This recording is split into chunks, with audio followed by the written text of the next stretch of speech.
Guys welcome back to the JR King channel.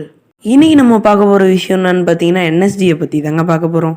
இந்தியாவை பாதுகாக்கிற மிக முக்கியமான பாதுகாப்பு படைகளில் ஒன்றா திகழ்ந்து இந்த நேஷனல் செக்யூரிட்டி கார்ட்ஸ்.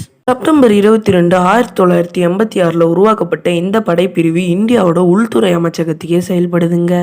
இந்த பாதுகாப்பு படைப்பிரிவில் சேர்ந்தவங்கள பிளாக் ஹெட்ஸ்ன்னு கூட சொல்லுவாங்க.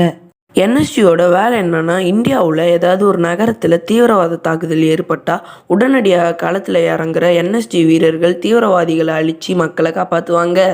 மேலும் இந்தியாவில் ஹைஜாக் எதுவும் நடக்காமல் பார்த்துக்கிறது அவங்களோட பிரதான வேலையாக இருக்குது.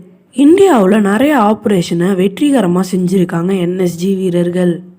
2008 நடந்த மும்பை தாக்குதலில் அதிரடியாக இறங்கின என்எஸ்ஜி படை வீரர்கள் தீவிரவாதிகளை அழிக்கிறதுல முக்கிய பங்கு வகிச்சாங்க.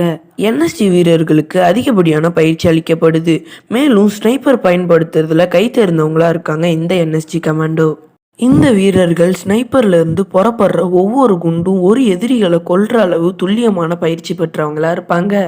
என்எஸ்ஜி கமாண்டோக்கு சிஆர்பிஎஃப், பிஎஸ்எஃப் இந்த மாதிரியான படைப்பிரிவுல இருந்து ஆட்களை தேர்ந்தெடுத்து 14 மாதம் கடுமையான பயிற்சி வழங்குறாங்க.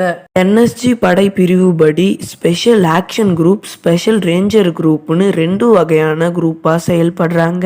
இந்தியாவோட முப்படைக்கு அடுத்தபடியாக மக்களை பாதுகாக்கிற மிக முக்கியமான படையாக இருக்குதுங்க. இந்த வீடியோ பிடிச்சிருந்தா லைக் பண்ணுங்க, ஷேர் பண்ணுங்க. இது மாதிரி இன்ட்ரெஸ்டிங்கான வீடியோன்னு அந்த சேனலை சப்ஸ்கிரைப் பண்ணி ஆல் என்ற ஆப்ஷன் கிளிக் பண்ணிக்கோங்க. அடுத்த வீடியோவில் பார்ப்போம். Bye bye.